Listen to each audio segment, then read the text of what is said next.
The Long Walk. This one is as an interesting tale for me. So I read this book. It's a Richard Bachman book, of course, Stephen King. Like, it's being pushed forward that this is a Stephen King novel. And over time, because his name is so huge, I think that replaced a lot of the Richard Bachman books, which was his pen name back in the day. But this is one that came out in 79.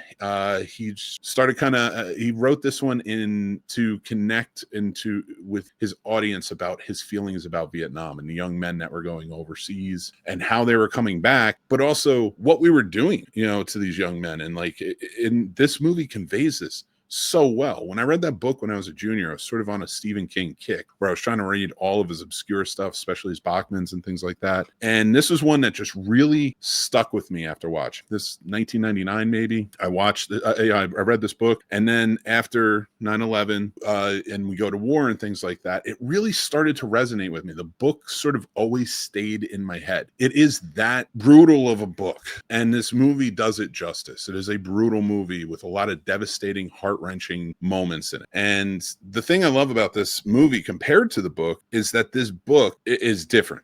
Like, you can watch and read this, and you're going to get a different experience from both, but they both drive home the same points. And that is, like, after my friends, my brothers, my cousins, things like that were all coming home from the war, they were coming home different. I can't explain it. I don't understand it fully, but they were coming home different. And this movie conveys that really well. I saw that while I was watching, and that just floored me. This movie had me in tears. It's so well acted. David Johansen is the lead star in this. He plays McVries, who's also all the characters in this movie are characters from the book with the same name. So having read that and they started introducing themselves in the movie, I was like, oh, wow, okay, cool. Like, again, like, this is a book that sticks with you. You're going to remember these characters because they go through hell in this. And as a reader and now as a viewer in the movie, you're an observer. That's the beauty of the book. Like, Stephen King is writing as an observer of the Vietnam War, the themes and the things that he's pulling. This movie is the same way. So it has this 1963 sort of maybe other dimension type of vibe in a different world feel, where the world is just desolate and there's no work anywhere, entertainment, things are not what they used to be. So The Long Walk is how they entertain their people. They keep them, like, they give them something to strive for and believe in. And that is seen in this movie in a very dark way. Mark Hamill plays the major in the film, who is the one that's sort of leading this front. He takes all these 50 kids from these 50 different states, and they just walk. They start until the last one keeps going.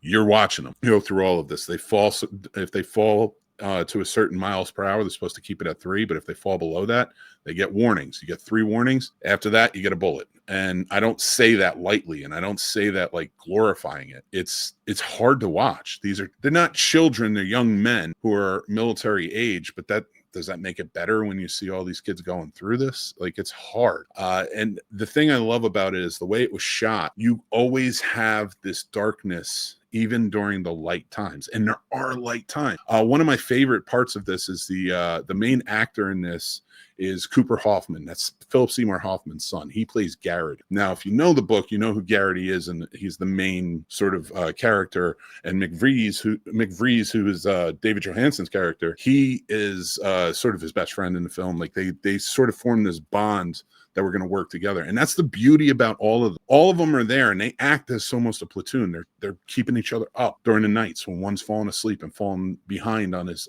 miles per hour and such. They're keeping each other going. Unfortunately, you can't do that. This never ends until the last one standing. So you're going to see people go. And as they're going, you are feeling it. You're seeing it. You observe it all. Everything you need to see. It stays on these boys. Mark Hamill comes in every once in a while, definitely lays down some dialogue that makes you want to punch him, but that's the beautiful acting from Mark Hamill. This whole movie, everyone connected really well.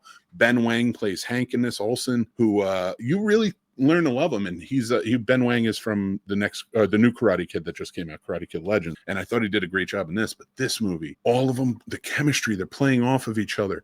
Even when you kind of have the jerk characters of like Barkowitz, who is Charlie Plummer's character, he's a jerk, but you can tell like there's sympathy there for that character. He plays it well. He doesn't want to be a jerk. That's how he socially interacts with people. And even the guys are doing it. They don't hate him. They're like, we understand, we get it, and they want to be there for him.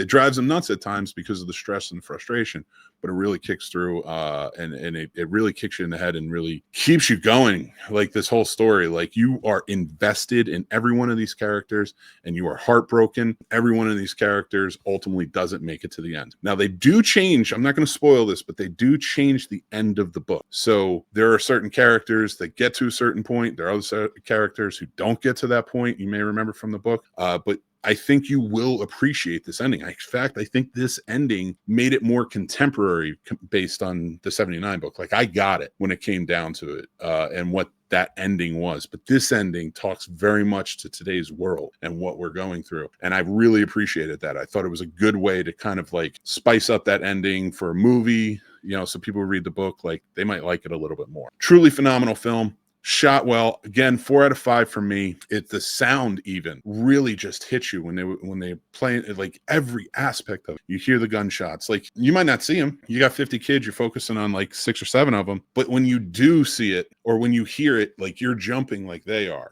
You know, like it's making you feel it for real. And it hurts, like, because you can't help as an observer, but you want to jump in. That is really well done filmmaking to make you so involved and so invested into a film that you want to jump in and help them if you can. I love that.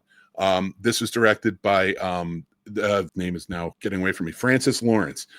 He directed movies like Red Sparrow, The Hunger Games, Mockingjay, Catching Fire. He did Constantine. Most recently, he did Strange Darlings, which I know people were sort of like divided on that. I really liked it. I thought it was a different type of movie that kind of went to a different place, but I can definitely see all of his talents in these movies. So I absolutely say if you are looking for something, now this is again a devastatingly gut-wrenching film. It is brutal. And the reason I say that is because especially as Americans, it speaks to Americans and like all of the military, you know, and we all know somebody, at least somebody who served in the military, and it really speaks to the culture of the military, but if it was used in a different way. And I really appreciated that. So this is a movie I say, if you are really up for it, it is a horror movie, of course, but I'm not going to like label it as like, oh, if you're in the mood for a horror movie, go see it. I'm saying if you're in the mood for a movie that will make you feel something, go see this movie in the theater. It will make you feel something. And